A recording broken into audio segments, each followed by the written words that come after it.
Welcome back, everyone. I'm Lauren Hunter, sitting in for BKP this morning, and we have now with us Jessi Barton. Jessi, you are the Community Relations Director from Cameron Hall and Ella J. Yes. And I know that you know, but we'll tell our viewers as well that June is Alzheimer's and Brain Awareness Month. It is. So we have a couple of facts here. 50 million people worldwide live with Alzheimer's and other dementias, and then 5 million of those 50 million are are Americans, excuse me. Yes. So, Jessi, we were talking about a little bit before we came back. There's a difference between Alzheimer's and dementia. So, you want to tell us about that difference? There is. So, one of the things that we have found out is that dementia is kind of the umbrella term. So, we think about cancer. We'll use that one as an example. Under your umbrella of cancer, you've got skin cancer, prostate, breast, all these different types of cancer. So, dementia is the overarching umbrella, and Alzheimer's is the most common form of dementia. Okay. So Alzheimer's is considered a dementia, but people kind of always use those interchangeably. But there's several types of dementia. There's Alzheimer's, there's Lewy body dementia, which is what the late actor Robin Williams was diagnosed with. There is vascular dementia that often happens after a stroke, maybe even with some smokers, that their carotid arteries are blocked. It keeps oxygen from getting to the brain. And then, just our everyday memory loss. And so people are automatically thinking, I lost my keys today. Right. I wonder if I have Alzheimer's. And it's so not that. People always jump to memory loss being Alzheimer's, but there's so many differences. There's other symptoms as well. You can't just say, oh, I forgot something. I could have Alzheimer's. I know. When I go do my trainings, people are like, well, I forgot this and this and this. And I was like, it's just that you're busy. So what kind of training is that you're... So I train public safety and law enforcement officers on how to interact with dementia and Alzheimer's when they are in the field. So a lot of times, and the project happened because I was in gerontology class. I had a friend who was a law enforcement officer, and they're like, well, I had this call the other day. Did I handle it okay? The guy ended up having Alzheimer's and was a Maddie's call, which is our missing call system here in Georgia for anybody over 50. Okay. So they were prompting me and saying, well, did I do this right? I did this? Was that okay? So it made me think, how much training do our officers in public safety actually get?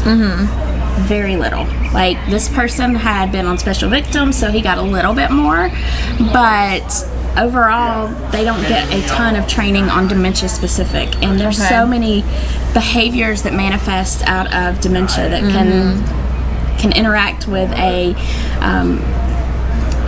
call. It can make it go bad. It can make it, tough to difficult. So right, and then you can have a potentially bad situation because if the first responder gets frustrated and because they don't understand that the person that they're talking to is suffering from dementia or Alzheimer's, and then it just can escalate. So it's definitely good that they're getting that training. I saw something the other day. It was these officers are now getting training for helping people with autism. Yes. So very similar in approach, very similar in handling.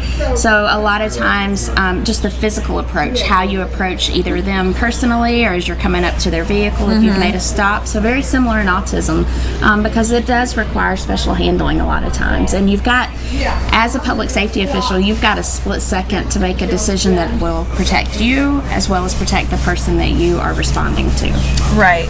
So what are tell us about some ways that people can get involved in maybe with Alzheimer's and dementia training, or even just at Cameron Hall in general? Sure. So I do the official training for the Alzheimer's Association.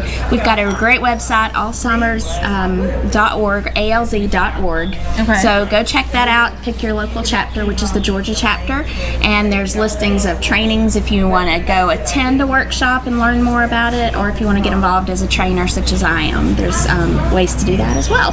Or you can give me a call at Cameron Hall and I'll give you the hookup. Great. So do y'all have anything else going on over at Cameron Hall that you'd like to talk about? I know a couple weeks ago I was I was here and y'all were building a garden. Yes. Is that right? Yes. How's that going? So the tomatoes are growing. They've been bringing in, one of the residents brought in a big handful of little grape tomatoes, and they're like, we think these are ready. That's awesome. Yes. But on July 16th from 4 to 6 p.m., we're having a mojito garden party. Ooh. So we'll be serving mojitos on the patio, and you'll also get to take home your own garden so you can make mojitos at home. So, yes. So reserve your spot. I know Brian doesn't really go out a lot and do a lot of stuff outside, so we will definitely get you in his place to come have mojitos. I'm okay with that.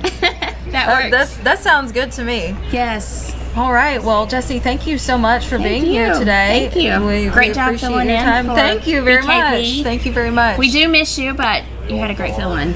Well, I definitely appreciate that. It was good to be here. And thank you everyone at home for watching. We really appreciate your time, of course. And unfortunately, we are not going to be able to have our pet of the week because the volunteer is not going to be able to make it. Rena is not going to be able to come out. She had something come up. So unfortunately, we won't be able to see our pet of the week.